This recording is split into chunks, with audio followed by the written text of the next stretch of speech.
অবশেষে চলে আসলাম আমরা ইসুককুল। এই ইসুককুল লেকটি হলো বিশ্বের 8ম বৃহত্তম লেক আর কি, আর 11তম ভলিউমের ক্ষেত্রে আর কি, যে পানির অনেক গভীরতা আর পানি অনেক বেশি। অনেকের মুরব্বী যারা আছে, এই পুরনো নাগরিক যারা আছে কিরগিজস্তানের, তাদের মধ্যে এই ইসুককুল এই যে লেকটা আছে সেটা এক সময় একটা শহর ছিল, যেটা একটা ভূমিকম্প আসার পরে সেই পুরো শহরটা গায়েব হয়ে যায় আর একটা লেক তৈরি হয়। আসসালামু আলাইকুম। তো সবাই কেমন আছেন? আশা করি সবাই অনেক ভালো আছেন। আমি আল্লাহর মতো ভালো আছি। একটু অপশন আছি কারণ গতকাল রাত পুরোটাই ঘুমানো হয়নি। গতকাল না, ওটা প্র্যাকটিক্যাল ধরতে গেলে আজকে রাত্রেই 1টা বাজে আর্জেন্টিনার খেলা ছিল। আবার গতকাল রাতে আমরা ডিউটিও বেশি করছি, ডিউটি বেশি করার পরে আবার ঘুমও হয়নি, মানে কিছু রেডি করতে, প্রস্তুত করতে। তো দেখে বুঝতে পারছেন আমরা যাচ্ছি এখন ইসুককুল লেক। আমাদের ফ্যাক্টরি থেকে আমাদের 2 দিনের ছুটি দেওয়া হয়েছে আর কি, বৃহস্পতিবার আর শুক্রবার 2 দিনের ছুটি আমরা ম্যানেজ করছি কষ্ট করে আর কি। আমরা কাজ করে ম্যানেজ করছি ভাই, ফ্রিতে কিছু দেয় না কিরগিজস্তানে কেউ। তো যাচ্ছি এখন আমরা ইসুককুলের দিকে, যে আমাদের 130 জন প্লাস লোক ভাই, আমরা ক্রুটা অনেক বড় আমাদের ক্রুটা। তো 7টা গাড়ি নেওয়া হয়েছে। তো যাচ্ছি আমরা ইসুককুলের দিকে। তো বেশি লোকের কারণে কী হয়েছে যে মানে পরিবেশটা অন্যরকম হয়ে গেছে, মানে পিছনে অনেক লোকের বাঙালি এত ভরে গেছে, মানে ওরা এত বাঙালি পছন্দ করে না। তো তাই আমি একটু আড়ালে চলে আসছি ভিডিও করার জন্য। ওরা ওদের কাজ ছাড়ছে, আমি আমার কাজ সেরে এখানে চলে আসছি আপনার সাথে কথা বলার জন্য। আর এটা আছে এখন আমাদের ব্রেকের টাইম। আমরা এখন সকালে বের হয়েছিলাম, আমরা 5টার আগে আমরা বাসে উঠে গেছি, মানে বাস বলতে গাড়িতে উঠে গেছি আর কি। আমাদের যেগুলো গাড়ি আমরা আনছি যাওয়ার জন্য রিজার্ভ করে, তো সেগুলো উঠে গেছি। 5টা উঠছি আর এখানে এসে পৌঁছেছি আমরা 7টা 40-এ, আর এখন বাজে 8টা 20 প্লাস। তো এই অবস্থা। এখন যাবো আমরা, আবার একটু পরে গাড়ি ছেড়ে দেবো, চলে যাবো আবার ইসুককুলের দিকে রওনা হবো। আর এখানে ব্রেক টাইম ছিল, কিছু ব্রেক টাইম কাটালাম, কিছু ড্রিঙ্কস করলাম আর হালকা পাতলা ওয়াশরুম সারলাম, টুকটাক কাজ সারলাম, নাস্তা করলাম। এখন আবার আমরা রওনা দেবো ইসুককুলের দিকে। এই তো এখানে জায়গাটাও অনেকটা ভালো, পরিবেশটা ভালো।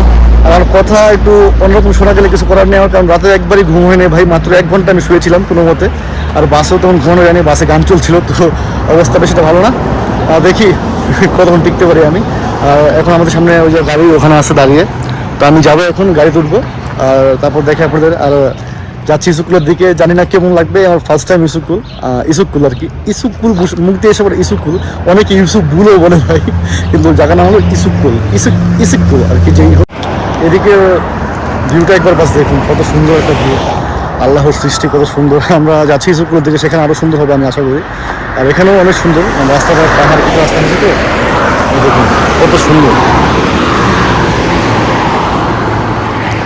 জাস্ট এটা দেখে আমার আর কি অনেক ভালো লাগতেছে। আর জানি না ওখানে গেলে কী অবস্থা হয়, দেখি।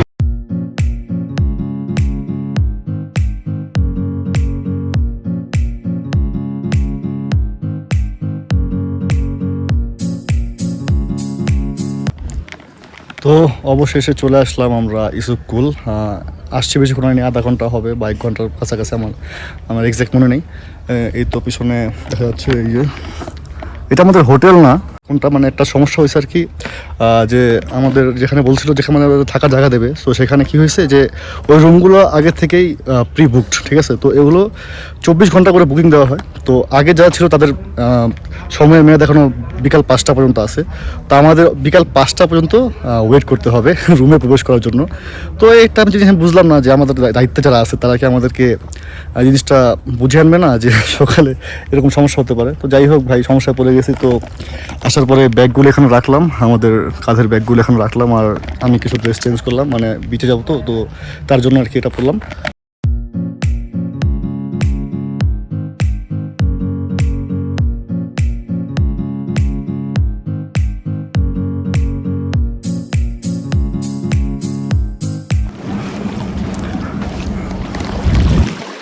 তো আমি চলে আসলাম ইসুককুল লেকে, আর লেকের একদম বিচে আছি আমি, একদম নদীর সাইডে আছি যে লেক। তো আমার জানার মধ্যে এই ইসুককুল লেকটি হলো বিশ্বের 8ম বৃহত্তম লেক আর কি, আর 11তম ভলিউমের ক্ষেত্রে আর কি, যে পানির অনেক গভীরতা আর পানি অনেক বেশি, সেই ক্ষেত্রে এটা 11 নম্বরে আছে পুরো পৃথিবীতে আর কি। আর এটার পানি নোনতা হিসেবে, মানে নোনতা লেক হিসেবে এটা পৃথিবীর 2 নম্বরের স্থানে আছে। তো এই অবস্থা। আর এই পানির নোনতা হওয়ার কারণে এখানে কখনো শীত আসুক আর যাই আসুক, কখনো বরফ জমে না, একদম পানি এরকমই থাকে সবসময়, পানি কখনো জমে বরফ হয়ে যায় না, যেমনটা অনেক দেশে হয়ে থাকে। তো এরকমই। আর এটা আমার লাইফে একদম ফার্স্ট টাইম কোনো বিচে, আমি বাংলাদেশে কখনো কোনো বিচে যাইনি বলতে গেলে। আমি কখনো কক্সবাজার যাইনি বা কোথাও যাইনি, এই ফার্স্ট টাইম আমরা বিচে আসলাম। তো লাগছে ভালোই, একটু হাঁটাহাঁটি করছি, দেখি এখানে আসি কোনার সাথে। এই তো অনেক পরিষ্কার পানি, কোনো ময়লা নেই। আর আমি শিওর বলতে পারি না নামবো কিনা পানিতে, কারণ আমার সাঁতার পারি না ভাই, আমি একদমই সাঁতার পারি না। তো আমি গত আধা ঘন্টা যাবত এই লেকের আশপাশ দিয়ে খালি ঘুরে যাচ্ছি ভাই, কারণ করার মতো তেমন কিছু নেই। আর ওদের যে চলাফেরাটা ওটা রেকর্ড করাটা অনেক, আমি সেরকম ভিডিও রেকর্ড করি না। যাই হোক, ওদিকে পাবলিকের জনসংখ্যা বেশি, এদিকে একটু কম। তো আমি এদিকে আসলাম চলে আবার, তখন হাঁটছি আবার দিক দিয়েই। তো আপনাদের কিছু মিথস এবং ফ্যাক্টস যেগুলো আছে এখানকার, সেগুলো হালকা হালকা বলি আমি। যেমন অনেকের মুরব্বী যারা আছে, এই পুরনো নাগরিক যারা আছে কিরগিজস্তানের, তাদের মধ্যে এই ইসুকপুল এই যে লেকটা আছে, সেটা এক সময় একটা শহর ছিল, যেটা একটা ভূমিকম্প আসার পরে সেই পুরো শহরটা গায়েব হয়ে যায় আর একটা লেক তৈরি হয়। তো সেটা বহুত আগে আর কি, সেই ফার্স্ট সেঞ্চুরি বিসি বা সেকেন্ড সেঞ্চুরি বিসি এমন টাইমের। তো অনেকটা আগের সময়কার, এখনকার না। আর যদি আমি যদি লজিক্যালি কথা বলি, লজিক্যালি বলতে গেলে আমার এটা মনে হয় না সত্যি, কিছু একটা হতে পারে, পুরো মিথ হতে পারে। আর যাই হোক, আমি এখন একটু ভালো ভিউ পাওয়ার জন্য এই একটু একটা পাথরের উপর চলে আসলাম। দেখুন এই যে পানি ধরতে পারলে দেখাই, পানিটা অনেক পরিষ্কার আর অনেকটাই ফ্রেশ ফিল দেয়। কিন্তু এখন আমার গোসল করতে মনে চাচ্ছে, কিন্তু করতে পারবো না, কারণ আমাদের রুমে আমি যে গোসলটা করে এক জায়গায় যাবো, সেটা করার উপায় নেই আমার। তো রুমটা তালা মারা, তো এখন যেতে পারবো না। তো হয়তো 5টার দিকে বা তখন 4টা 3টার দিকে আমি হয়তো নামতে পারি পানিটা, ঠিক না, এখন নামা সম্ভব না।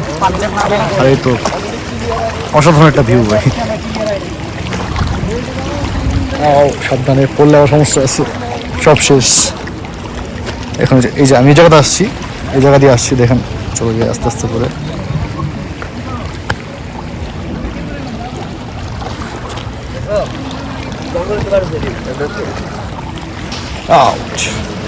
পানি একবারে সামনে, কত সুন্দর পোনা মাছ দেখে আপনাদের। এগুলো হয়তো গাপ্পি ফিশ, এগুলো হয়তো বা গাপ্পি ফিশ, আমার এক্সাক্ট জানা যায়নি, কারণ আমি ধরে দেখিনি। এই যে এখানে অনেকগুলো আছে, এই দেখুন।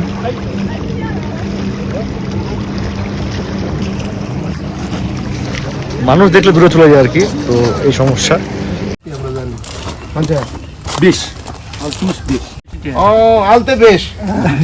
এখানে এখানে কিরগিজ ব্যক্তি, মানে কিরগিজ ভদ্রলোক, টয়লেটের ব্যবসা করতেছে আর কি, এই উইমেন্স টয়লেট আর ওই যে মেন্স টয়লেট। তো এখানে আবার তিনি কয়েকটা কোল্ড ড্রিঙ্কস নিয়ে, অবশ্য সফট ড্রিঙ্কস আর কি। তো আমরা একটা ডেলিটা কোক নেবো, তাকে মূল্য জিজ্ঞেস করতে সে জানে না, তার ছেলেকে ডাক দিয়েছে আর কি। এখন 150 টাকা রাখলো, 200 সোম আর কি। তো আমরা নিলাম, এখন যাই, গরম লাগতেছে ভাই সেই। দেখি আমাদের ডাকলো, আমাদের নাকি রুম দিবে, দেখি রুম দেয় কিনা। রুমটা পেলে ভাই একটু ঘুম দেবো, আমার ঘুম দরকার অনেক বেশি। গত 24 ঘন্টার মধ্যে অনেক কম ঘুমাইছি আমি, ঘুম দরকার। যাই দেখি কি অবস্থা।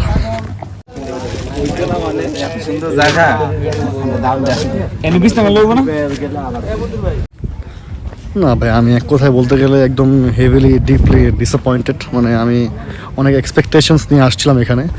আমি একলা না, আমরা 130 জন লোক আছি, দায়িত্বরত লোক 4জন 5জন বাদে আর কি, 128-30 জন লোক আছি আমরা। তো আমরা সবাই অনেক আশা নিয়ে আসছিলাম, মানে এক্সপেকটেশনস নিয়ে আসছিলাম যে জায়গাটা সুন্দর হবে, আজকে ট্যুরটা ভালো হবে, ছুটিটাও মজার হবে। কিন্তু যখন দায়িত্বরত লোকগুলো নিজের দায়িত্ব ঠিকমতো পালন না করে, তখন আর কিছু করার নেই। তো এই অবস্থা এখন আমাদের হয়েছে। তো এখন আর অনেক কথাই বলতে মন চায়, কিন্তু ভাই অনেক কথাই বলা যায় না, কারণ একটা কথা আছে না যে জলে থেকে কুমিরের সাথে শত্রুতা করা যায় না। তো এমন একটা অবস্থা আমার হয়েছে বর্তমানে, আমি চাইলে অনেক কিছু বলতে পারি না। তো যাই হোক, তো এখানে আমাদের রুম নেওয়ার কথা ছিল, কিন্তু এখন রুমের শর্টেজ চলতেছে। তো ওরা বলতেছে কালকে রুম খালি হবে, তো আগামীকাল কোনো সমস্যা হবে না, কিন্তু আমাদের তার রুম লাগবে আজকে। তো এখন আমাদের সমস্যা হচ্ছে, তো আমরা ভাবতে চলে যাবো আর কি। দেখি কী সিদ্ধান্ত নেয় আমাদের উপরের লোকেরা।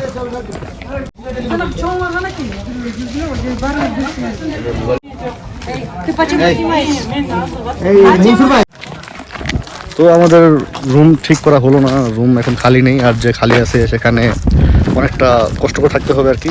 নিচে ঢালা বিস্তার করে থাকতে হবে, আর সেটা আমাদের পক্ষে সম্ভব না আর কি। এমনিতে অনেকটা রাত্রে ঘুমানো হয়নি গতকাল রাতে, আর আজকে সকাল থেকেও একবারে দৌড়াদৌড়ির উপরে আসি, এদিক যাই ওদিক যাই। তোমার কি বলো, কষ্ট হয়ে যায় বেশি আর কি, এত কষ্ট করা সম্ভব না। তো এখন আমাদের যে একটা জার্নি করে এখন জি আবার সারা রাত তো যাই হোক, তো রাত পার কত কষ্ট হবে চিন্তা করলাম, তো আমরা ভাবছি না এখন আমরা আর বেশি বাড়াবো না, আমরা এখন গাড়ি ডাকবো আর হয়তো বা চলে যাবো। আমরা এখনো পুরো 100% শিওর না আর কি। তো এখন দেখি ওখানে গিয়ে সবাই কি বলে, মানে সবার মোটামুটি মন স্থির করে ফেলছে চলে যাবে, কেউ থাকবে না। তো এখন দেখি কি বলে সবাই সামনে গিয়ে।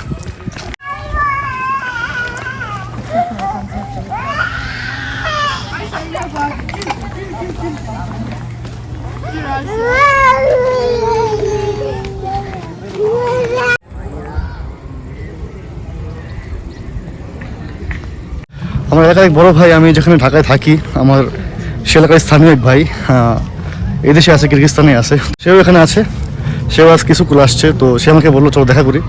তো আমি যাচ্ছি এখন, সে আশেপাশেই আছে আমাকে যেটা বললো, গিয়ে দেখি সামনেই আছে তিনি, তার সাথে দেখা করি, আপনাদের দেখাই বড় ভাইকে।